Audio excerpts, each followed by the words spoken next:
უკვე გავიგე, რომ დიმიტრი უზნაძე წერს, რომ როდესაც ადამიანს აქვს რაღაც შინაგანი მისწრაფება, ნიჩს უწოდებს ამას უზნაძე, ის არ მოასვენებს ადამიანს და აუცილებლად ეძებს რეალიზაციის არეალს და მართლაც შინაგანად ეტყობა ეს იყო ჩემში, ეხლა უკვე ამ გადასახედიდან ადვილად შემიძლია დავინახო და აი ამ ძიებაში მახსოვს რომ დავრეკე საქართველოში და თხოვე დედას რომ გაეგო ჩემთვის რა პერსპექტივა იყო რომ კონკრეტულად მესწავლა ფსიქოთერაპია. ვურწლინახევრის ასაკში ვიყავით ბაკურიანში ზამთრის არდადეგებზე წავიყვანე და წაღებული მქონდა ეს წიგნები და ბავშვს ეს ფროიდი ესმოდა ხა მაშინ ამ ფსიქოანალიზს ვეწაფებოდი დედნებს ვკითხულობდი და დედა და მამა იცოდა და მესამე რაც იცოდა ზიგმუნდ ფროიდი ფსიქოანალიზიკოტი.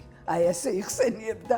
დიდი ხანი ტელეფონში ყოფნა და დიდი ხანი ინტერნეტში გაჯეტებთან მიმართება პირდაპირ თავის ტვინში პროცესების, ასე ვთქვათ, გართულებას იწვევს თავის ტვინში მთელი რიგი ფუნქციების უკუსლას იწვევს. რა თქმა უნდა, ფსიქოთერაპიის სფეროში თუკი ხელოვნება და არტი არის ის, რომელსაც შეუძლია ადამიანის არაცნობიერ შრესთან გაცილებით უფრო მოკლე გზის კონტაქტის დამყარება, ბუნებრივია მუსიკა მათ შორის ლიდირებს.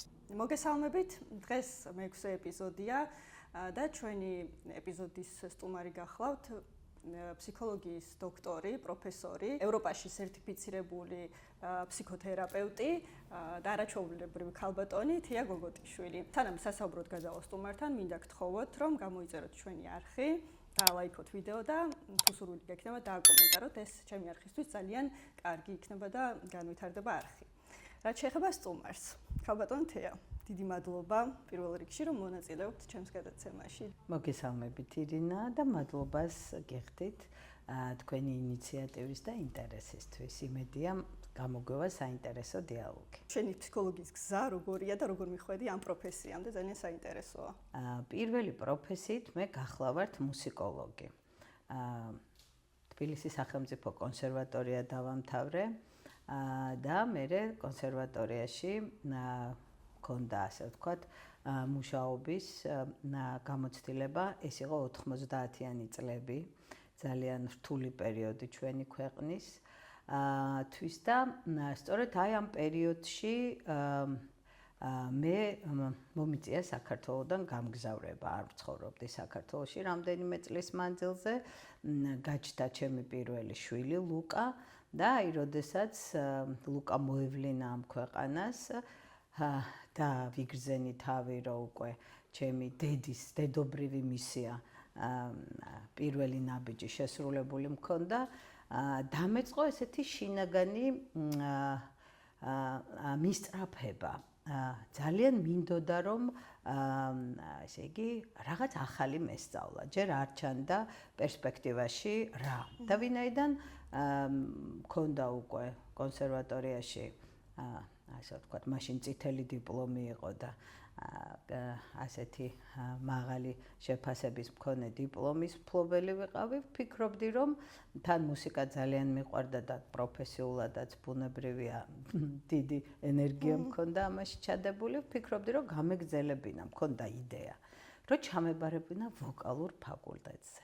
იმიტომ რომ მიყვარს სიმღერა, ბავშვობიდან მღერი, აკომპანიმენტიც მეხერხებოდა სმენით და ბუნებრივია ეს შინაგანი სურვილი რომ რაღაც სხვა გამეკეთებინა ვიდრე აი ამ 5 წლის მანძილზე, მაშინ 5 წლიანი სწავლება იყო და მაგისტრის დიპლომს უტოლდებოდა ჩვენი ასე ვთქვათ სადიპლომო ფორმატი და ვფიქრობდი რომ და მეპოვნა მომეძებნა ასე ვთქვათ ახალი ეტაპისთვის და ეტაპის დაწყებისთვის ჩემთვის ჩემეული რაღაც ახალი ინტერესის სფერო და კარგი ხანი ვფიქრობდი ამაზე რომ აი ხო არ ჩავაბარო ვოკალურზე და საოპერო ჟანრში ხო არ მოვსინჯო ჩემი რესურსი. და ისე ხდებოდა, რომ აი ამ პერიოდში, როდესაც ეს თავში მიტრიალებდა ეს იდეები და რაღაც თვითრეალიზების კიდევ ესეთი შინაგანი ისეთი ძლიერი ინტენცია მქონდა, რომ ფაქტობრივად აი ეს იყო ჩემთვის მნიშვნელოვანი, რაც იმ დროს ჩემს საფიქრალს წარმოადგენდა და ამ დროს პარალელურად ისე ხდება, რომ ჩემ ირგვლივ მყოფი ადამიანები, ახლობლები იქნებოდნენ ეს თუ სანაცნობო წრე, ხშირად მეუბნებოდნენ, აი ესე მეწვეთებოდა, რომ მე ისეთი მოსმენის და ადამიანის გაგების ისეთი უნარი მქონდა თანდაყოლილი, რომელიც ძალიან დიდ შვებას და შინაგანად ძალიან, ესე იგი, ძალიან მნიშვნელოვანი პროცესების ხელშემწყობ გარემოს ქმნიდი ურთიერთობაში და დიალოგში, განსაკუთრებით, როდესაც მიზიარებდნენ თავისთვის მნიშვნელოვან საკითხებს. და ეს თემა სულ აი იმ პერიოდში შემთხვევითი რომ არაფერია, მუსირებდა ჩემ ირგვლივ. და ეხლა ვხვდები ამ გადასახედიდან, რომ ეს ჩემთვის მნიშვნელოვანი ადამიანები იყვნენ, ვინც მე ამაზე მესაუბრებოდა და მას ესეთი კონკრეტულად არ სახელს და გვარს არ გულისხმობ. ხო, ჩემი მეგობრები იყვნენ და ჩემი მეგობრები ვისთანაც მე ვის სიტყვასაც ჩემთვის ბუნებრივია მეგობარი იმისია, რომ ეს მნიშვნელოვანი სხვა არის. და ასევე თვითონ არ გქონდა შეხება ამ სფეროსთან, ხო ეს? არას. მე საერთოდ მანამდე ფსიქოლოგია გარდა იმისა, რომ მუსიკალურ სასწავლებელში გავიარე ეს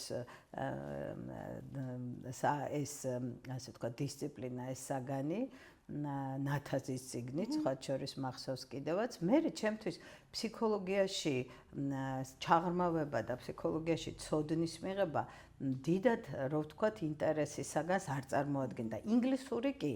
მე ბავშვობიდან ძალიან მიყვარდა ინგლისური ენა, არაჩვეულებრივი კერძო პედაგოგი მყავდა. მე ვმუშაობდი კიდევაც კონსერვატორიაში რო ვსწავლობდი, მაშინ იყო ესეთი ინტურისტი და სპეციალურად გითარჯიმნის კურსები გავიარე და აი ესეთ სეზონურ გიდად დავიწყე დრო და დრო ჩემს ზაფხულის არდადეგებზე მუშაობა და სხვა შორის ამან ძალიან სერიოზული ფუნდამენტი შემიქმნა შემდგომში პროფესიული ინგლისურის ადვილად ათვისებაში და ეხლა მე ინგლისურ ენაზე კომუნიკაციის უნარები ეს კომუნიკაცია თავისთავად, მაგრამ ის რომ მე შემიძლია თავისუფლად მუშაობ ინგლისურ ენაზე და ფსიქოთერაპიას ვატარებ, რომ არა ვთქვა ლექცია, სემინარები, ვორქშოპები და საზღვარგარეთ ფაქტობრივად ჩემთვის ახლა ინგლისური მეორე ენა, მაგრამ იმ პერიოდში არ იყო ასე. იმიტომ რომ მეორე ენად ითვლებოდა რუსული ენა და რა თქმა უნდა რუსული ვიცოდი ისევე როგორც ქართული ენა ბავშვობიდან ამის ხელშეწყობაც მქონდა და ფაქტობრივად სამ ენას ვფლობდი და ესე დაემთხვა, არ დაემთხვა. ამ პერიოდში ესე მოხდა რომ ჩემი ყურადღების ფოკუსი მოექცა სწორედ იმაზე რომ მე რაღაც ისეთი უნარი მაქვს ადამიანებთან დიალოგის და კომუნიკაციის, რომელიც შეიძლება განსხვავებულია ვიდრე სხვა ჩვეულებრივი კომუნიკაციის უნარები. ეს აზრი საიდან დაგება? ეს აზრი, როგორც მოგახსენეთ, ჩემმა რამდენიმე ძალიან ახლო მეგობარმა გამიზიარა, ასევე მახსოვს, რომ სადღაც ვიყავი და ერთ-ერთმა ასევე მნიშვნელოვანმა ავტორიტეტულმა ადამიანმა უბრალოდ უსმენდი მას და მქონდა ეს დიალოგი და ასევე თქვა, რომ რაღაცა გამორჩეული მოსმენის და დიალოგის წარმართვის უნარი გამოჩნდა და გულისხმობ აი თქვენ როდის დაიჯერეთ თუ ეს და აი ეს პროცესი ზუსტად იმ დროს მიდის, როცა მე ვმუშაობ ინგლისური ენით, არ ვცხოვრობ საქართველოში, ეს მინდა რომ საოპერო მიმართულებით ხომ არ გავაგრძელო სწავლა და აი ეს პროცესები ყველაფერი მიდის ერთდროულად. და აი ძიების პროცესში იყავით? დაკმაყოფილებდათ ის ხო რაღაცა? არ მაკმაყოფილებდა ეს აშკარა იყო.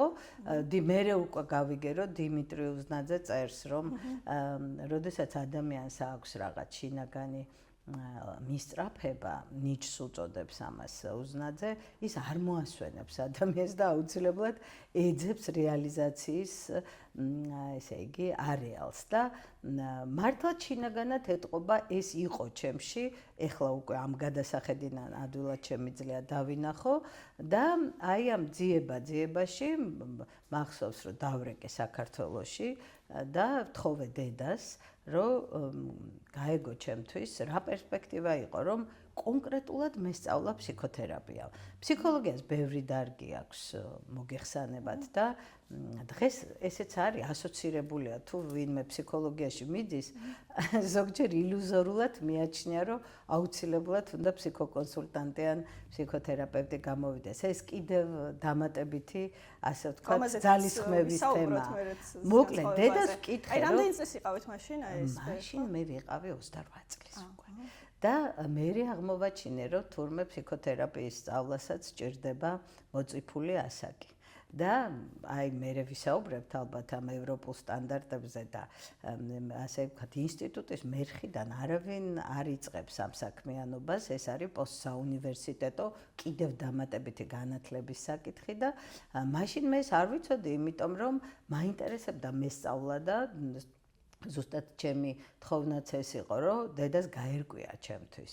ეს არის 96 წელი, დასაწყისი არის ამ 96 წლის და ვთხოვე, რომ გაერკვია, სად შეიძლებოდა მე კარგი განათლება მიმეღო ამ სფეროში და რომ დაიწყო ესე იგი ჩვენ ყავდა ახლობლები, ვისთანაც შეიძლებოდა ამის დაზუსტება.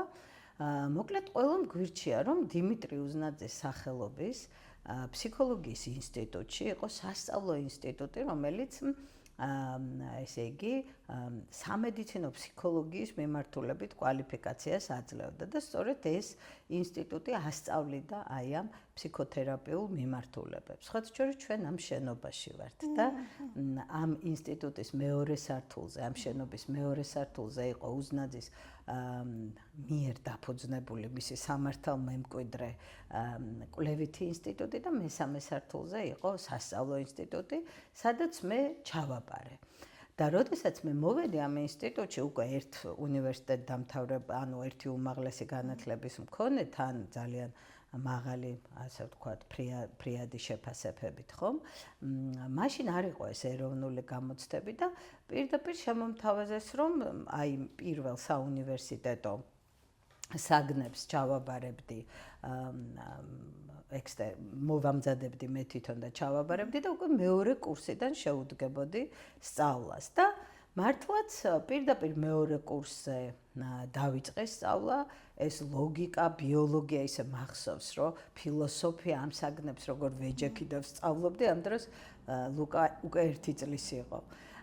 ხდებოდა. ხო და ძალიან სერიოზულად, ასე ვთქვათ, შევეჭიდე ამ საქმეს და როგორც კი ფეხი აქ მოვადგე და დავიწყე ამ ჩემს ლექტორებთან ურთიერთობა და აი თუ ვინმე საქართველოს ფსიქოლოგიის მეცნიერებას ესე იგი უქმნიდა ესე იგი ფონს და იყვნენ ამ საქმეში წარმომადგენლები თვალსაჩინო, ყველა მე მასწავლე და ფაქტობრივად შეიძლება ითქვას, იმიტომ რომ ეს ადამიანები უზნაძის სახელობის ინსტიტუტში მოღვაწეობდნენ. მათ დამსახურებაც არის, რომ ინტერესი არ დაგეკარგათ, ხო? სწავლის პერიოდში. არათუცუ, არამედ ისეთი ინტერესი გამიჩინეს, გაჩნდა, ეს ორმხრივი იყო.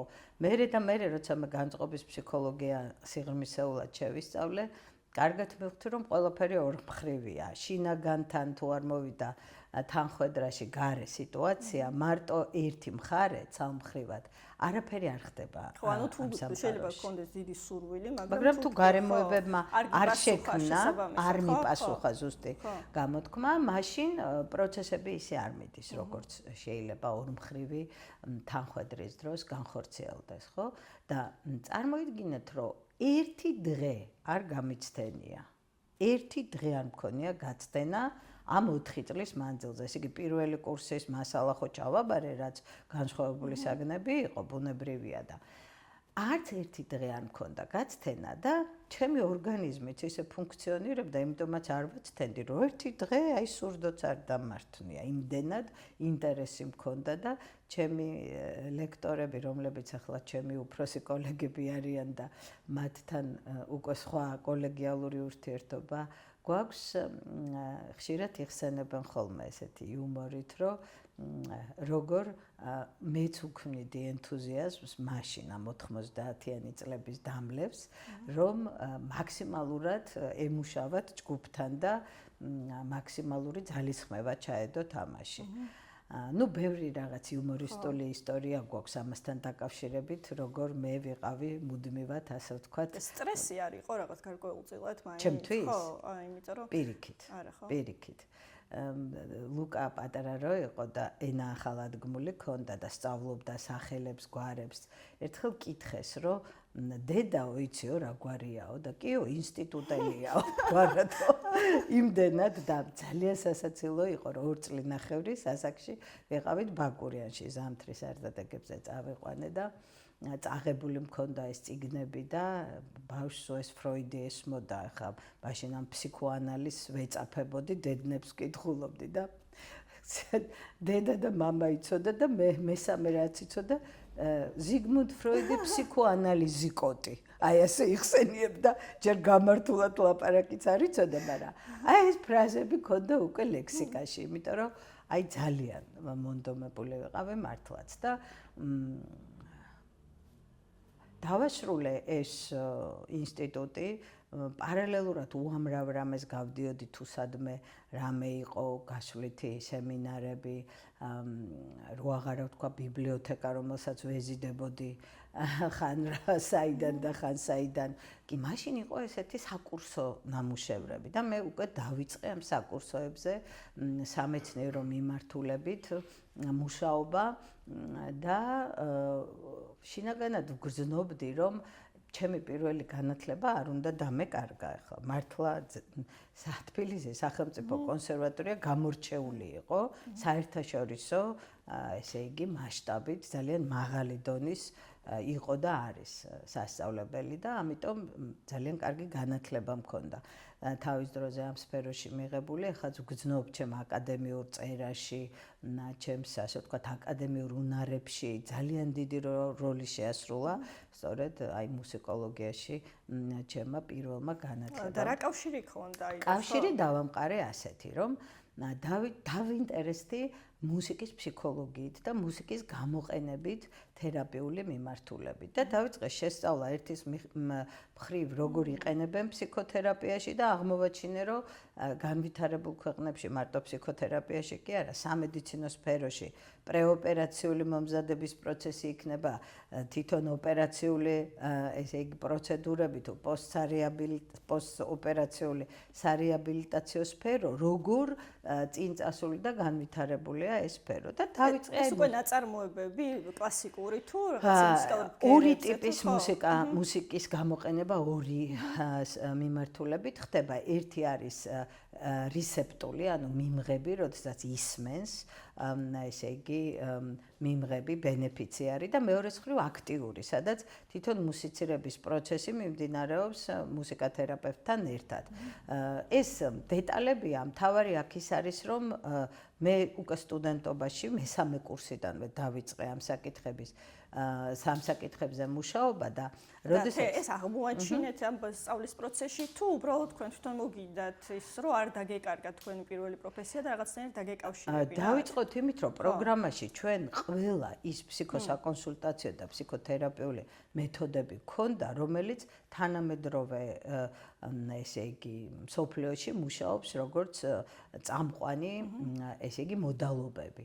და როდესაც ვეცნობოდი ამას და ვკითხულობდი ბევრს, მე არც მხოლოდ პროგრამული მასალით არ ყოფილდებოდი, შემხვდა ბევრგან, რა თქმა უნდა, ხელოვნების, ანუ არტის გამოყენება და ხელოვნების ერთ-ერთი დარგია მუსიკა და აი როდესაც წავიკითხე ამის შესახებ, მახსოვს, რომ აი ესეთი ინსაიტი მქონდა შინაგან, მეორე გასხივოსნება. პირველი ხო ის იყო, რომ ფსიქოთერაპევტობა მომიდა და მეორე გასხივოსნება ეს აჰაგანცთა მომივიდა, როდესაც წავიკითხე, რომ თურმე მუსიკათერაპიას ისე იყენებენ, რომ ამით შეიძლება ძალიან საინტერესო სინთეზი ალბათ ეს უნდა კონდეს მოვახდინოთ. რაღაც შინაგანად ეს მოთხოვნილებაც ალბათ რომ შეამჩნიო ეს ინსაიტი არა თუ როგორ არის ხოლმე ხო, ინსაიტს შინაგანი მზაობის გარეშე ვერავინ ვერ შეამჩნევს და აი ეს შინაგანი მიზანსტრაფვა, რომელიც აი გეშტალტ თერაპიაში გვაქვს ეს სიტყვა ინტენციონალობა, არ ვთარგმნით როგორც მიზანსტრაფულობას, იმიტომ რომ ამას თავის დატვირთვა აქვს. აი ეს ინტენციონალობა ძალიან კარგად იგრძნობოდა. სხვა შორის რაღაცნაირად მე ამას როგორც ძალიან დიდი მადლიერებით აღვნიშნავ, რომ აი მუდმივად მაქვს მიზანსტრაფვა, ეხლაც ამ ეტაპზეც, ყველა ეტაპზე ჩემი ცხოვრების მაქვს ეს მიზანსტრაფვა, ინტერესები ჩდება, რომელიც უკვე აი გზამკვლევია და როდესაც არის შინაგანად ეს ინტერესი, როგორც ენერგიის მობილიზაცია და წარმართულია ეს ენერგია უკვე ინტერესის ობიექტზე, სამიზნეზე, მე თვითონ ჩდება, იცით, ველში ეს უკვე კურტ ლევინის ველის თეორია, რომელიც მერე და მერე კიდევ გავიგე რამხელა, ასე ვთქვათ, საინტერესო კანონზომიერებების მქონე და მატარებელია. ვიმუშავე, მოვამზადე კვლევა და ჰიპერაქტიურობისა და ყურადღების დეფიციტის და ჰიპერაქტიურობის ესე იგი ესეთი სინდრომის მქონე ბავშვებთან, 6-დან 8 წლის პერიოდის ბავშვებთან აი ამ მეთოდზე ვიმუშავე მუსიკათერაპიის ძალიან საინტერესო ექსპერიმენტული კვლევა იყო და ჩემი სადისერტაციო თემა ეს იყო და მოკლედ აი ასე შევაერთე ეს ორი სფერო. მაგრამ შემდგომში, როდესაც მე უკვე აი ამ სფეროში მართლაც რაღაც სამეცნიერო სიღრმისკენ ავიღე გეზი, უკვე 2006 წლისთვის ძალიან მნიშვნელოვნად გაჩნდა ჩემს პროფესიულ ინტერესებში გეშტალტ თერაპია. თვითონ მეთოდოლოგიის თვალსაზრისით ჰუმანისტური ფსიქოლოგია იყო, რომელიც მე ყველაზე ძალიან მიზიდავდა, ჰუმანისტური ეგზისტენციალური მიმართულება და მეთოდურად როგორც ეს ცოტა ისე კარლ როჯერსი ეს კლიენტზე ცენტრირებული თერაპია არის ესეთი მოდალობა, რომლითაც მე დავიწყე მუშაობა დამასრულებელ ეტაპზე უკვე და რომ დავასრულე სწავლა ამ მიმართულებით ინსტიტუტში და მე ნელ-ნელა უკვე კიდევ უფრო მეტი ინტერესი გამიჩნდა გეშტალტ თერაპიაში. შემთხვევითი არ არის ეს ამბავი, იმიტომ რომ საქართველოში გეშტალტ თერაპია შემოიტანა და საქართველოში თუ ვინმე გეშტალტი იცის, ასე ვთქვათ, პირველ წყარო არის ესე იგი ჩემი საუკეთესო მეგობრის, კოლეგის და მეუღლის დიმიტრი ნადირაშვილის დამსახურება. გარდა იმისა, რომ მე ესე იგი მქონდა ბედნიერება, როცა ვსწავლობდი, რომ აკადემიკოსი შოთა ნადირაშვილი მასწავლიდა ესე იგი ფსიქიკის ფუნქციონირებას, აღქმას და ფსიქიკის სხვადასხვა ფუნქციებს, რაც ზოგადი ფსიქოლოგიის საგანს შეადგენდა და განწყობის ფსიქოლოგიას მასწავლიდა. ფაქტიურად უზნაძის ასპირანტისგან ვსწავლობდი განწყობის ფსიქოლოგიას და აი ესეთი პირველ წყაროებიდან მომეცა საშუალება, რომ შემესწავლა ეს დარგები. და დიმიტრი ამ ინსტიტუტში გეშტალტ თერაპიას ასწავლიდა და ნუ აი მაშინვე უკვე ვიგრძენი გეშტალტ თერაპიის პოტენციალი, მაგრამ მაინც კლიენტზე ცენტრირებულით დავიწყე მუშაობა და შემდეგში დიმიტრი და მე დავქორწინდით და ჩემი ინტერესი გეშტალტის მიმართ კიდევ უფრო გაღრმავდა. და მეუღლის გავლენა ძალიან თავისთავად. ჩვენ ურთიერთგავლენებს არ ვუჩივით, ირინა. და ეს დღესაც ძალიან საინტერესოდ გვაქვს ხოლმე განხილვის სფეროთ და საუბრის მასალად. მოკლედ აი ესე გეშტალტ თერაპიაში აი ამ 90-იანი წლების დასასრულს 2000-იანების დასაწყისში დავიწყე უკვე ნაბიჯ-ნაბიჯ შესვლა და მე 2011 წელი იყო, როდესაც დიმიტრისთან ერთად დავაფუძნეთ ჩვენს რეგიონში პირველი გეშტალტ თერაპიის ინსტიტუტი სასწავლებელი, რომელიც პოსტსაუნივერსიტეტო სწავლებას გულისხმობდა. ჩვენი მიზანი იყო რომ ევროპული სტანდარტის სწავლება უზრუნველ გვეყო და უკვე 2011 წელს ჰქონდა ძალიან მკაფიო და ინტენსიური გეზი პროფესიული ევროინტეგრაციის. რო ახსნათ ურისით თუ არის შესაძლებელი დავუშვათ აი იმ თერაპიისგან რომელიც არის ესე იგი ფოკუსირებული როგორც თქვით კლიენტზე ხო? აი გეშტალტ თერაპია ამ შემთხვევაში რითი განსხვავდება ამ კარგი კითხვაა ირინა, ვინაიდან გეშტალტ თერაპია ასევე არის ჰუმანისტურ ეგზისტენციალური სფეროს მოდალობა და ბევრი საერთო აქვს, რა თქმა უნდა, იმიტომ რომ კლიენტზე ცენტრირებული თერაპია ჰუმანისტური ფსიქოლოგიიდან წარმოიშვა და მე ხედავდი და ვგრძნობდი, რომ გეშტალტ თერაპიაში ბევრად უფრო მრავალფეროვანი მეთოდოლოგიური თვალსაზრისით მეთოდურად ძალიან მრავალფეროვნება იყო და აი ის კონცეფცია, რომელსაც გეშტალტი ატარებს, რომ ის არის პიროვნების გამთლიანებაზე ორიენტირებული და გამთლიანებაში იგულისხმება, რომ ადამიანის გონება, მისი გრძნობები, ემოციები, ფიზიკური შეგრძნებები, მისი მოქმედებები, ხშირად რომ არის განსვლაში, აი ეს თერაპიული მოდალობა არის დამხმარე იმისა, რომ ადამიანი გამთლიანდეს და შინაგანი ეს პროცესები ჰარმონიზაციისკენ წარმართოს. მისი საფუძვლები იმდენად განსხვავებული და მრავალმხრივი იყო თავისი არსით, აქ რა თქმა უნდა ჰუმანისტური ფსიქოლოგია შედის ბუნებრივია, როგორც საფუძვლად მდებარე თეორია, ასევე ეგზისტენციალური ფსიქოლოგია, ფსიქოანალიზი აქვს ძალიან საინტერესოდ გამოყენებული და ტრანსფორმირებული და მე თავიდანვე ფსიქოანალიზის მოტრფიალე გახდით, როგორც უკვე მოგიყევით და ამიტომ აი ეს ფსიქოანალიზთან ბმა და სრულიად განსხვავებულად და აბსოლუტურად ორიგინალურად ესე იგი მოტანილი ფსიქოანალიზი, რაც ფრიც პერლსმა და ლორა პერლსმა მოახერხეს აი ამ თეორიის ფუძემდებლებმა და მე როგორ განვითარდა და თანამედროვე უკვე გეშტალტ თერაპიაში რა საინტერესო ძალიან პროცესები გვაქვს სხვადასხვა სტატიებში, კვლევებში, წიგნებში წარმოდგენილი, აი ამ სფეროსთან ზიარებამ მაგრძნობინა, რომ აქ არის კიდევ უფრო მეტი პოტენციალი თერაპიული თვალსაზრისით და აი შინაგანი ინტერესი და მისწრაფება აქეთ უფრო, აი ხლა ახალი მიზანსწრაფვა აქ გაჩნდა ჩემი და მე როდესაც მარტინ ბუბერის მე შენ ურთიერთობის საკითხს გავეცანი, რომელიც საფუძვლად უდევს გეშტალტ თერაპიაში რელაციური მიმდინარეობა, ნიშნავს აი ამ ურთიერთობას კლიენტსა და ფსიქოთერაპევტს შორის აქვს გადამწყვეტი მნიშვნელობა. სხვა შორის ყველა კვლევა ადასტურებს, რომ პირველ რიგში ურთიერთობა კურნავს ან ვერ კურნავს და შემდეგ უკვე რა თქმა უნდა მეთოდოლოგიას აქვს ბუნებრივია მნიშვნელობა, მაგრამ აი ეს ურთიერთობრივი გეშტალტურად რო ვთქვათ რელაციური საკითხი აქ ძალიან სერიოზულ როლს ასრულებს და ყურადღების ფოკუსია მოქცეული. ძენ ბუდიზმიც არის ერთ-ერთი საფუძველი გეშტალტ თერაპიის, ძალიან საინტერესოდ სხეულზე ორიენტირებულია მეტად, იმიტომ რომ აი შეგრძნებებთან აქ და ამჟამად ყოფნაზეა. ეს არის მსოფლმხედველობა მთლიანად. როგორც კი ბატონო, ჰუმანისტური ფსიქოლოგიაც მსოფლმხედველობაა და თანამედროვე განათლების სისტემა იქნება თუ ნებისმიერი ცივილიზებული საზოგადოების ურთიერთობები ამ პრინციპებზე დგას. ჰუმანიზაცია მოახდინა სამყარომ და ცივილიზებულმა საზოგადოებამ, მაგრამ ამ გეშტალტში კიდევ ისეთი ნიუანსებია, რომელიც აი საკმარისი ამასთან ზედაპირულად შეხებაც არის რაღაცა ლექციები, მათ შორის ჩემიც YouTube-ზე განთავსებული, რომ აი ვინც ეხება ამას, მონუსხვას ვერ გადაურჩება ვერასდროს.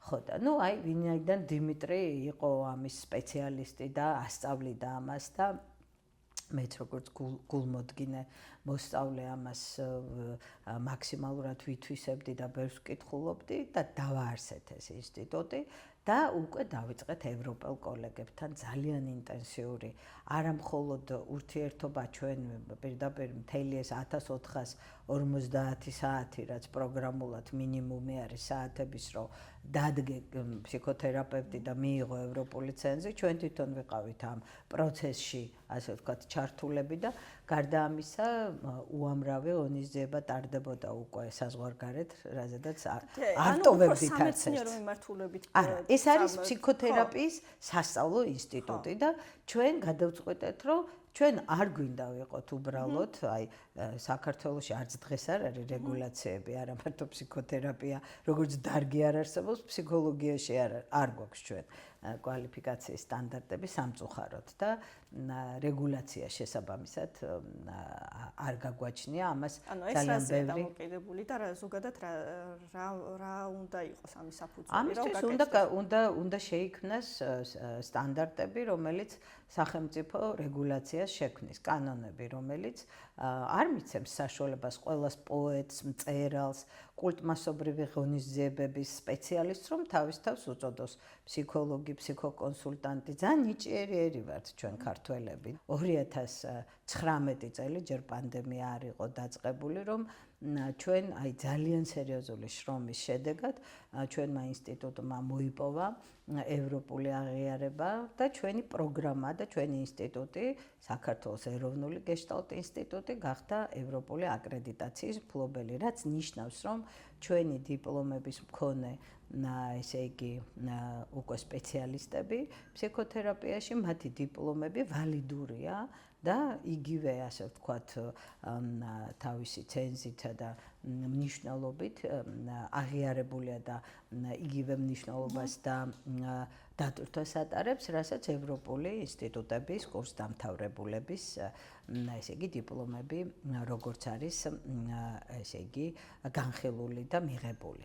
რა თქმა უნდა, საუნივერსიტეტო სფეროში ლექციები, სემინარები, სრული პროფესორის წოდება, რომელიც ასოცირებული ჯერ და მერე სრული პროფესორის, წმინდა ანდრიას სახელობის ქართულ უნივერსიტეტში ჩვენა ეს პროგრამა, რომელიც უზნაძის ინსტიტუტში ქონდა სასწავლო, მერე პირდაპირ ესე იგი განვავითარეთ და გადავიტანეთ აი ამ უნივერსიტეტში და იქ ვასწავლეთ. დიმიტრი და მე საბაკალავრო და სამაგისტრო პროგრამებს ვხემძღვანელობთ. მას შემდეგ ესე იგი, რაც ჩვენ აკრედიტაცია მივიღეთ 2019 წელს, რა თქმა უნდა, კიდევ უფრო გაღრმავდა ჩვენი ევროპული ინტეგრაცია თვითონ ამ ევროპულ პროფესიულ სფეროში. დიმიტრი აირჩიეს ევროპაში კვლევის კომიტეტის წევრად და მე მონაწილეობდი უკვე აქტიურად ძალიან აკრედიტებული ინსტიტუტების პალატა არის ასეთი,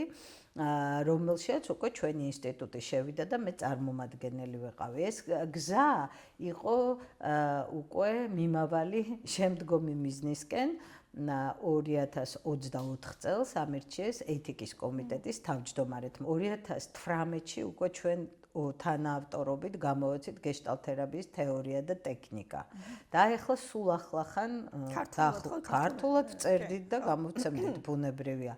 2018-დან დღევანდელ დღემდე არაერთი წიგნის თარგმანი და სამეცნიერო რედაქტირებაც განვახორციელეთ და ეხლა უკვე აი გეშტალტ-თერაპიაში ფუნდამენტური ნაშრომია, ესე უწოდებთ გეშტალტ ბიბლიას, ორტომეულია, პერლსი, გუდმენის და ჰეფერლაინის ნაშრომი არის, უზარმაზარი შრომა არის, რომელიც დიდი ორტომეულია, რომელიც თარგმნეთ და რედაქტირება გაუკეთეთ სამეცნიერო და გამოვეცით. აი ეს არის ეს ყველაფერი ხელმისაწვდომია, ხო, ზოგადად? კი, რა თქმა უნდა, დიახ და პრეზენტაციებიც ჰქონდა და სხვა შორის ტელევიზიებმაც გააჩუქეს, იმიტომ რომ ძალიან მნიშვნელოვანია ქართულ ენაზე არა მარტო ის ორიგინალური სახელმძღვანელოები გქონდეს, რასაც ჩვენ როგორც სპეციალისტები ვწერთ და გამოვცემთ, არამედ აი ეს ქრესტომატიული ნაშრომები იყოს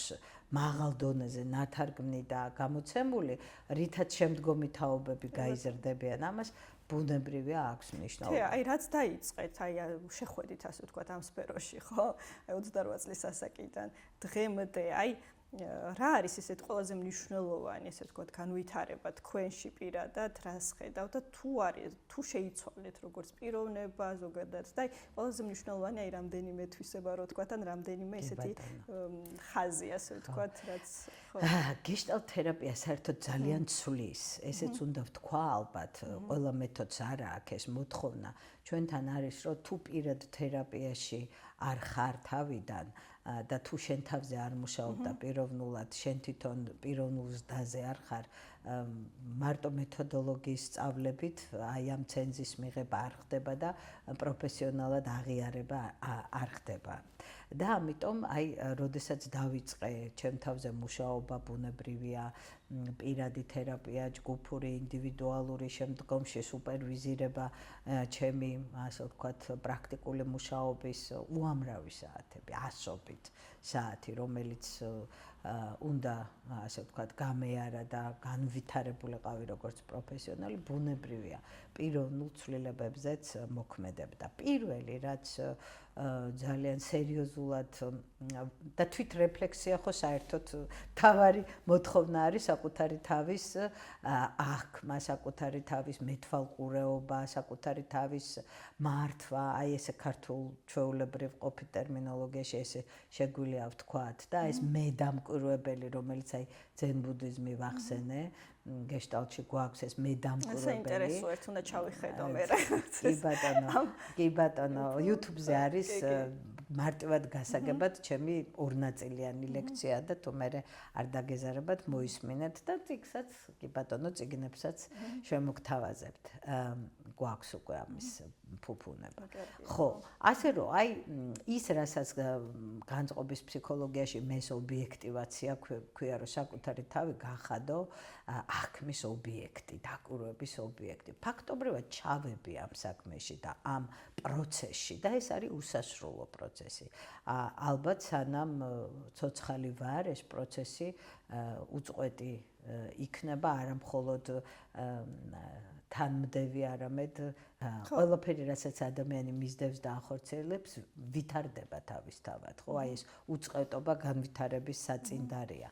ამიტომ მე ვფიქრობ, რომ ჩემ თავში პირველ რიგში შეიცვალა ის, რომ გაიზარდა ძალიან ჩემი მესაზღვრები, რაც ახლა მოკლედ რასაც ნიშნავს, რომ გამოცდილება რომელსაც ვიღებ ეს ახალი გამოცდილება ყოველდღიური აი აქ და ამჟამად რასთანაც შეხებაში მოვდივარ ამდიდრებს ჩემს პიროვნულ არეალს და ჩემი შემწყნარებლობა აი ტოლერანტობას რასაც უწოდებთ ტოლერანტობის ზონა გაიზარდა ძალიან დიდად ვეხები ჩემს ასე ვთქვათ ჩემთვის აი ესეთი რაც არის გამაღიზიანებელი გამაღიზიანებელი ფაქტორები სხვა ადამიანების მხრიდან, ხო? აი გეშტალტში ამას პოლარობების სახელწოდებით განვიხილავთ. ესე იგი, ჩემი პოლარობაა, ჩემი საწინააღმდეგოა და ის ქმნის ამ გაღიზიანებას და აი ამ პოლარობებზე ვმუშაობ, რომ თქვათ სხვა ადამიანის თქვათ რაღაც მოქმედებები ჩემთვის არ იყოს თქვათ აი ამ ტოლერანტობის საზღვრების შემავიწროებელი, არამედ პირიქით გაიზარდოს ეს და აი გეშტალტში გვაქვს ესეთი საინტერესო ძალიან კონცეფცია, ესე ქვია გეშტალტის ლოცვა და ხშირად ამას ვაჟღერებ, იმიტომ რომ მე საზღვრების და აი საერთოდ პიროვნული საზღვრების მე ვიტყოდი აი ფუნდამენტურად მნიშვნელოვანი ცნებების მატარებელია, პრინციპების მატარებელია, რომ მოკლედ ვიტყვი ამას, რომ ჩვენ ერთმანეთის მოლოდინების გასამართლებლად არ ვართ ამ სამყაროში მოვლენილები და ყველა ჩვენსას ვაკეთებთ და თუ ჩვენ გადავიკვეთებით ეს შესანიშნავია, მაგრამ თუ ეს მოლოდინები ერთმანეთს არ ემთხვევა, ამას ვერაფერს უშველი. ამიტომ აი ეს დამოკიდებულება ეს განწყობა ძალიან ზრდის აი ამ მიმღებლობას, ღიაობას, რომელიც გეშტალტ თერაპიაში რელაციური გეშტალტის საფუძვლად მდებარე ცნებებია. ღიაობა, მიმღებლობა, ემპათია, ამას გარდა მეორე ადამიანთან ერთად მის გრძნობა სფეროში ყოფნის უნარი და არ განსჯა და არ განკითხვა, რომელიც აი ამ ჰუმანისტური ფსიქოლოგიიდან მოდის, რომ იყო წრფელი, კონგრუენტული ქვია ამ ცნებას, იყო პოზიტიური მიმღებლობის მქონე ადამიანის და ემპათიური. აი ეს სამი ასე ვთქვათ, პრინციპი, რომელიც ბუნებრივად უნდა იყოს, ავთენტური უნდა იყო ამაში, იმისთვის რომ იყო კარგი ფსიქოთერაპევტი და რა თქმა უნდა, რადგან ვიცი რა არის ამისთვის საჭირო, კიდევ უფრო ვცდილობ, იმიტომ რომ აქ ამბიცია რო ეს არა მხოლოდ ფსიქოთერაპევტისთვის, ალბათ ყველა ადამიანისთვის მნიშვნელოვანია. როგორ ფიქრობთ, არის ამის ნაკლებობა, ეხლა რაც ჩამოთვალეთ ჩვენს დღევანდელ საზოგადოებაში. ამ შემთხვევაში ქართულ საზოგადოებაზე მაქვს საუბარი და არა დაუშვათ სხვა ქვეყნებში, იმიტომ რომ რა თქმა უნდა პრობლემები ყველგან არის და ამ მიმართულებითაც მე ჩემი ერის და ჩემი ქვეყნის მტკივა თუ შეგრძნებებზე და ტკივილზე ვილაპარაკებთ და სხვა ქვეყნებში ბუნებრივია თავისი პროცესებია და ეს სამყარო არ არის სამოთხე და ჩვენ ცივილიზაცია, საზოგადოება, კაცობრიობა გავდივართ განვითარების გზას და ამიტომ სირთულეები და კრიზისები გარდაუვალია განვითარების განუყოფელი ნაწილია. საქართველოში ჩვენ ძალიან გვიჭირს განსხვავებულის მიღება.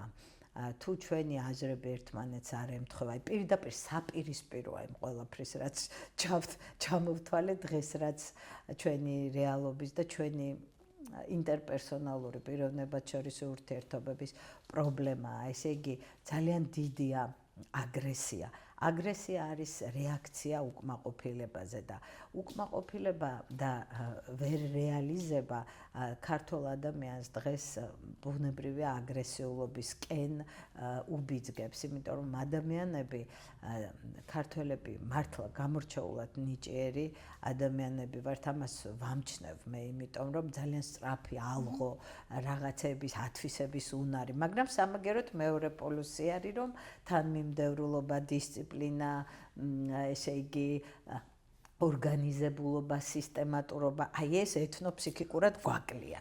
და ვინაიდან დიდწილად ეს კლიმატურ საკითხებსაც უკავშირდება ზუსტად კი, მაგრამ ნუ აი ფონი და გარემო თუ ხელს უწყობს ამას, რომ ადამიანები უფრო მეტად იყვნენ ორგანიზებულები, უფრო მეტად იყოს, ვთქვათ, მოთხოვნა სისტემატურობის, თანმიმდევრულობის, დისციპლინირებულობის, რაც არ არის ჩვენთან, აი ეს გვიშლის ჩვენ თითოეულ ჩვენგანს, ჩვენს რეალობას, ჩვენს საზოგადოებას განვითარებაში ხელს გვიშლის და საკუთარ თავიდან უნდა დავიწყოთ პირველად. აუცილებლად. კი, ხო, მაგრამ ეს აღზრდიდან მოდის და ძალიან რთულია რომ მოთხოვო რაიმეს დასრულობაში, რა თქმა უნდა შეიძლება, თუ ეს არ მოგდგამს ასე რომ ვთქვათ აღზრდიდან, ხო? და აი ეს რაც თაობიდან თაობას უნდა გადაეცეს, რომ პირდაპირ ასე ვთქვათ, ჟანგბადი უნდა ისუნთქოს ბავშვმა, რა თქმა უნდა, აი ამ ორგანიზებულობის, დისციპლინური დამოკიდებულების, რაც ოჯახებში სამწუხაროდ ნაკლებად არის. ამიტომ თვითრეალიზაცია ჭირს. და აი ეს მისწრაფება რეალიზებისკენ ნიჭი, აი ეს რომ ნიჭი არ ასვენებს ადამიანს, ეს ვერ ასვენებს ქართველს. ისე სხვა არის, რომ სხვაზე დამოკიდებულება არის ხოლმე ხშირად მიზეზი, ასე ვთქვათ, უბრალოდ თითქოს თვითონ არ იცის გზა, არ იცის როგორ მოიქცეს და უშუალოდ ასე და ყოველთვის მე სხვაზე გადაბრალება გადაბრალება და სხვაზე ასე ვთქვათ მოლოდინი, რომ აი სხვა დაეხმარება რაღაცაში, აი ეს ფაქტორი ეს პასუხისმგებლობის საკითხია.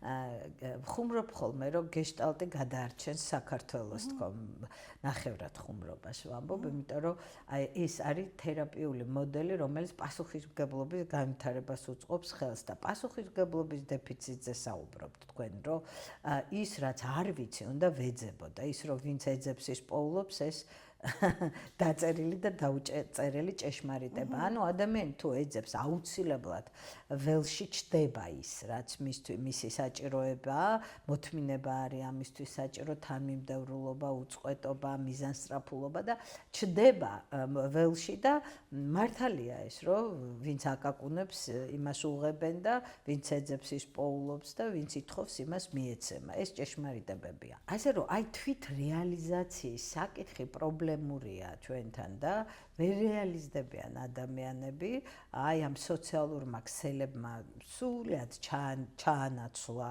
დიდწილად აი ეს რეალიზების პერსპექტივა, ილუზიას ქმნის ძალიან ბევრს აღქმაში ადამიანები ესე იგი თავიანთ მისიად და ცხოვრების საზრისად მიიჩნევენ ხშირად, რომ დღე და ღამე ესე იგი ისხდენ აი ამ სოციალურ ქსელებში, გააზიარონ თავიანთი კმაყოფილება თუ უკმაყოფილება, მე აკრიტიკონ სხვა ადამიანები, თავს დაესხან თუ ვინმეს არ მოწონთ და ვინმეს მიმართ პრეტენზიები აქვთ და ფაქტობრივად, რასაც ახლა მე აი გარედან რასაც უყურებ, ამით იკვებება ძალიან დიდწილად ჩვენი საზოგადოება და ეს განვითარებაში ხელის შემშლელია თავისი არსით და ის რომ თითოეულმა იპოვოს თავისი პროფესიული სფეროსთვის განვითარების წინსვლის საშუალება, იმუშაოს თავის თავზე, აი ამის სანაცვლოდ ხდება უამრავ შემთხვევაში აი თვითრეალიზაციის ძიება რაღაც აი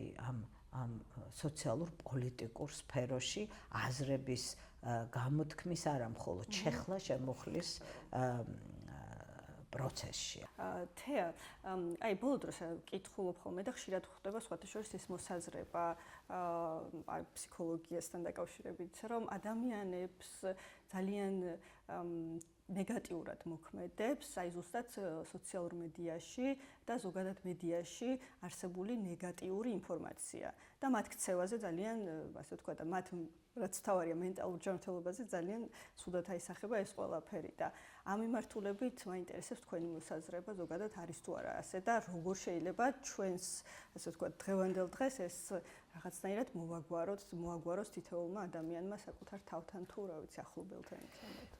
ნებისმიერი ნეგატიური ინფორმაცია ცალსახად უარყოფით ზეგავლენას ახდენს ადამიანზე, განსაკუთრებით ის საკითხები, რომლებიც მისთვის ემოციური თვალსაზრისით, ესე იგი, რაც მას ეხება ემოციური თვალსაზრისით, რაც მისთვის ღირებულია, რაც მისთვის მნიშვნელოვანია პიროვნულად და შესაბამისად, როდესაც ადამიანები არიან იმ სივრცეში, სადაც არის უამრავი ნეგატიური დამოკიდებულების, ნეგატიური ურთიერთობების გამომხატველი შინაარსები და ეს მათ ემოციურ ყევებს იწვევს, იმ განცდებს იწვევს მათში, რომელიც შემდგომში მათ არამხოლოდ მენტალურ, არამედ ფიზიკურ ჯანმრთელობაზეც ცუდ ზეგავლენას ახდენს.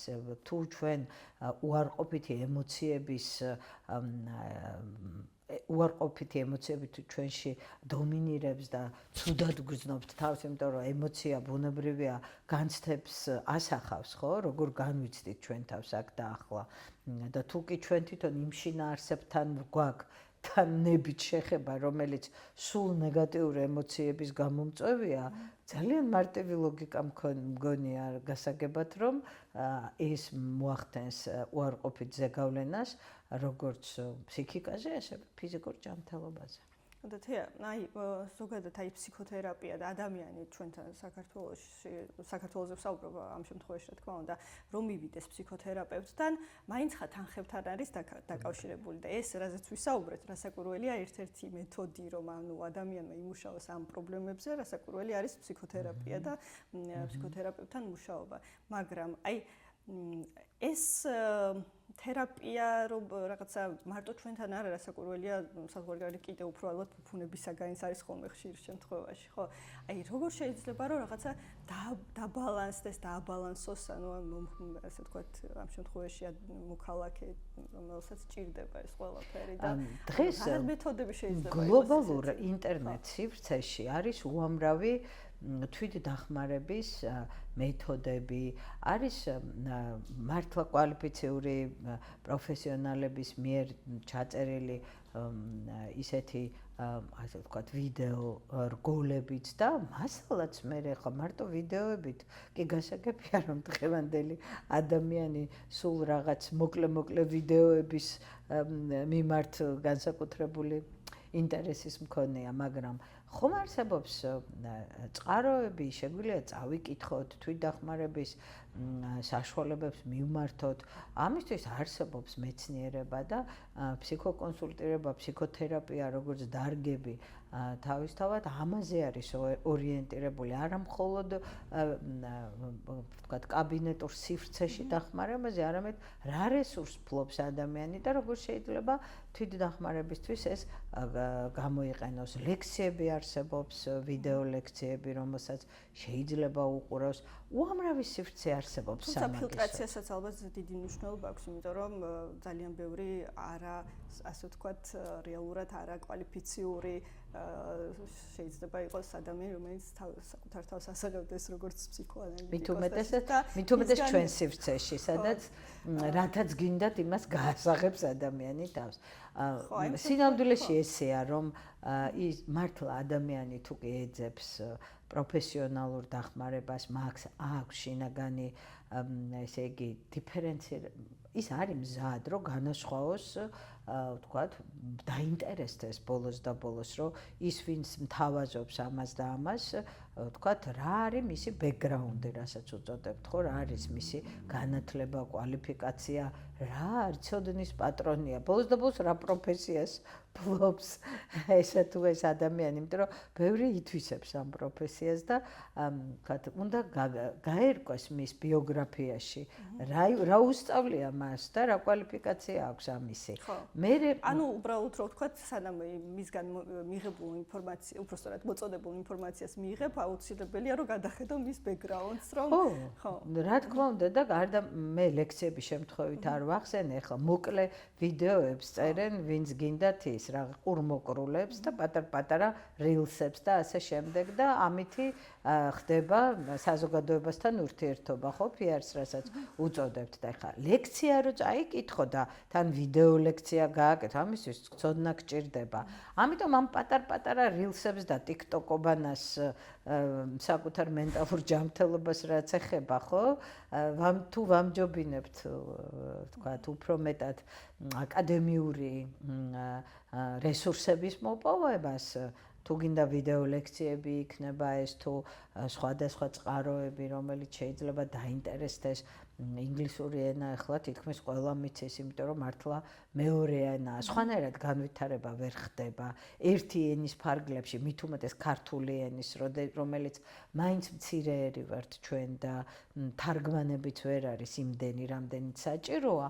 ამიტომ რა ვიცი, ინგლისურ ენაზეც შეიძლება მოიპოვოს ადამიანმა ინტერნეტში დაუკავშირდეს ცენტრებს. ჯერ ერთი ესეც არ არის, რომ აი მაგალითად ჩვენ ინსტიტუტში, როდესაც სუპერვიზირებულ პრაქტიკას იწყებს სტუდენტი, მას ყავს ესე იგი ევროპელი სუპერვიზორი, ევროპული ცენზის მქონე, ფაქტობრივად მენტორი, რომელიც მის პრაქტიკას უწევს კონტროლირებას და ის იწყებს ამ პრაქტიკას მაშინ, როდესაც უკვე თავისი თერაპიაც გავლილი აქვს, 600 საათი თეორია, მეთოდოლოგია გავლილი აქვს და იწყებს პრაქტიკას და თვითონ ინსტიტუტი აფინანსებს მის პრაქტიკას და ფაქტობრივად ხშირ შემთხვევაში ჩვენ სწორედ იმ ადამიანებს, ვისაც შეიძლება ფინანსურად არ აქვთ ამ ეტაპზე გამართული მდგომარეობა, ჩვენ ვაძლევთ მათ საშუალებას, რომ რაღაც ოდენობის უსასყიდლოდ კვალიფიციური ფსიქოლოგიური დახმარება მიიღონ. ამიტომ მართლა ვინც ეძებს ის იპოვის. ადამიანები უნდა იყვნენ ამაზე ორიენტირებული ამ მიმართულებაზე, რა თქმა უნდა. მაშინ, როდესაც საკუთარი თვითდახმარება უკვე არის არასაკმარისი, ბუნებრივია, მაშინ მიმართავენ სპეციალისტებს. თავიდან თვითდახმარებითაც თუ ამის მონდომება არის, შეიძლება საკმაოდ საინტერესო და პოზიტიური ცვლილებების მოპოვება. რაც შეეხება მომართვიანობას ზოგადად, ხო, აი არის რაღაც უფრო გაზრდილი და უშუალოდ უფრო რაღაცა დაუშვათ თუნდაც დიდი ხანი ახლა თქვენ პრაქტიკაში ხართ და ანუ 20 წლის წინ მაგალითად არის იმასთან შედარებით უფრო მეტი. თუნდაც იმიტომ რომ უბრალოდ ცნობიერება ამაღლებული ამ მიმართულებით, უფრო მეტი ინფორმაცია თუნდაც ფსიქოთერაპიასთან დაკავშირებით და უფრო საჭიროებაც უფრო მეტად ჩანს, იმიტომ რომ ადამიანებმა გაიგეს უბრალოდ რომ იც ანუ მათი მენტალური ჯანმრთელობისთვის თუ ფიზიკური ჯანმრთელობისთვის მნიშვნელოვანია ეს ყველაფერი. კი, რა თქმა უნდა, ცნობიერებაც ცნობიერების გაფართოებაც მოხდა, ზრდაც, განვითარება მაინც ხდება, თავისი, ასე ვთქვათ, თავისი თვითდინებაც აქვს განვითარებას, გარდა იმისა, რომ ხელშეწყობა ჭირდება. მაგრამ აი ამ გლობალურ სივრცეში, როცა კულტურათა შორის, ვთქვათ, ინფორმაციის გაცვლა ხდება, როდესაც შემოვიდა, ვთქვათ, ცოდნა იმის შესახებ, რომ ადამიანებს შეუძლიათ დაიხმარონ სპეციალისტები მაშინ, როდესაც ფსიქოემოციურ დონეზე მათ სირთულეები ექმნებათ, რომელსაც დამოუკიდებლად ვერ აგვარებენ და ვერ აბალანსებენ, თავისთავად მოთხოვნა გაიზარდა. ეს მარტო აქ არა. რეალურად აი ამ ძალიან რთულ ვიტყოდი კოსმიურ ხანაში, სადაც ტემპიც ძალიან რთულია და გამოწვევებით ძალიან სწრაფად იცვლება და სერიოზული სტრესის წინაშე ამყოფებს ადამიანს, აი ამ სტრესების რეგულაცია, ამასთან გამკლავება, როგორ შეუწყოს ადამიანმა ხელი, ამ ყველაფერს ადამიანთა ინტერესები ბუნებრივია გაიზარდა, იმიტომ რომ რეალობა ქმნის ამ მოთხოვნას, რეალობამ შექმნა ეს აქტუალობა და ბუნებრივია მომართვიანობა ყველგან გაზრდილია ის, რომ განსაკუთრებით პოსტ-კოვიდის შემდგომ პერიოდში მენტალური ჯანმრთელობის სირთულეები რომ გაიზარდა, ეს კვლევებითაც დასტურდება და დღევანდელ რეალობაში, რა თქმა უნდა, ბევრ ადამიანს სჭირდება კვალიფიციური ფსიქოლოგიური დახმარება. თუმცა ერთ რაღაცაზე მინდა კიდე გავაკეთო აქცენტი, რომ მაგალითად 90-იან წლებში, მიუხედავად იმისა, რომ ძალიან ისეთი ვითარება იყო არასახარბიელო, ძალიან ბევრი მიმართულები, თითქოს იმ პერიოდში ადამიანები უფრო მეტად მდგრადები იყვნენ რაღაც ამ პრობლემების მიმართ, ვიდრე ეხლა, თუნდაც უფრო ახალი თაობა, რაღაც ისეთი არამნიშვნელოვანი პრობლემების წინაშეც კი არ არიან ისეთი მდგრადი, თუ ესეც შეიძლება ვთქვათ, იმათთან შედარებით, ვინც 90-იან წლების პერიოდში გამოიარეს ეს ყველაფერი და ან ეს ინფორმაციის, ბევრი ინფორმაციის ბრალია თუ როგორ თქვა, ესეთი გამომდინარე ამ ყველაფრიდან თუ რისი შედეგი შეიძლება? ერთის მხრივ, რა თქმა უნდა, ინფორმაციული ექსპანსია, იმ ინფორმაციის ესე იგი ზრდა, ინფორმაციული ტალღის ინტენსივობა თავისთავად როლს ასრულებს, მაგრამ 90-იან წლებში, მაშინ, როდესაც ადამიანებს რეალურად სასიცოცხლო მოთხოვნილებების დაკმაყოფილება იდგა იქ დღის წესრიგში და ადამიანი იბრძოდა თვით გადარჩენისთვის, სადაც არ იყო ელექტროენერგია, შუქი, კვების პროდუქტების დეფიციტი ყველგან და სერიოზული, ანუ ვიტალური სასიცოცხლო მოთხოვნილებების დაკმაყოფილებაზე და აი ამ სარჩოს მოპოვებაზე იყო ადამიანი ორიენტირებული და მას შემდეგ, რაც ახლა ვთქვათ, ეს უმძიმესი ეტაპი ჩვენმა ქვეყანამ გამოიარა და სხვა საფეხურზე გადაინაცვლა, ბუნებრივია პრობლემებიც იცვლება, თუმცა 90-იან წლებში ვინ აღწერა და ვის ვიტყვი ამ სიტყვას, ესე იგი ვის ეცალა იმისთვის, რომ გაერკვია ადამიანებს რამდენად უჭირდა მენტალურად თუ არა, რადგან აი ეს საბაზისო ესე იგი ფრუსტრაცია, საბაზისო მოთხოვნილებების დაუკმაყოფილებლობა იყო დღის წესრიგში. ამიტომ ესე ვერ ვიტყვით ერთ ცალსახად, რომ მაშინ არ იყო და ეხლა უფროა, თუმცა ნამდვილად აი ამ საინფორმაციო ველის გახსნამ და ამ ინტერნეტის მეშვეობით, რა თქმა უნდა, აი ამ გლობალურმა სივრცემ სივრცეში წვდომამ, მათ შორის აი ხო ახლა კვლევები ადასტურებს, რომ დიდი ხანი ტელეფონში ყოფნა და დიდი ხანი ინტერნეტში გაჯეტებთან მიმართება პირდაპირ თავის ტვინში პროცესების, ასე ვთქვათ, გართულებას იწვევს თავის ტვინში მთელი რიგი ფუნქციების უკუსლას იწვევს და ართულებს ადამიანის ფუნქციონირებას მენტალური თვალსაზრისით და 90-იან წლებში ეს ყველაფერი არ იყო. ამიტომ гаджეტების მავნე ზემოქმედებაზე ბუნებრივია მაშინ ვერ ვისაუბრებდით. ესეც ემატება თავისთავად.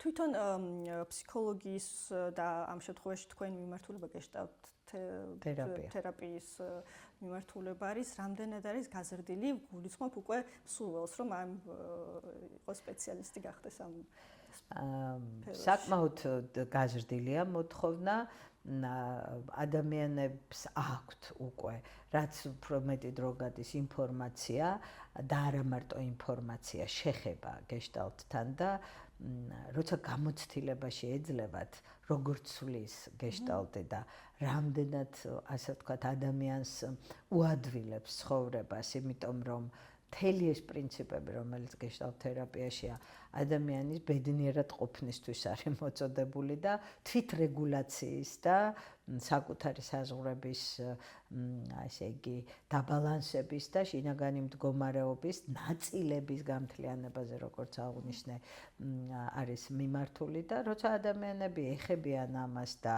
არ ყვევენ რა არის და როგორ არის და რამხელა პოტენციალი აქვს, რა რესურსი აქვს გეშტალტ თერაპიას, ბუნებრივია ინტერესი იზრდება და არა მხოლოდ თერაპიულ პროცესში ჩართულობის, არამედ მისი სწავლის და ამ თვალსაზრისით უფრო სიღრმისეული ცოდნის მიღების.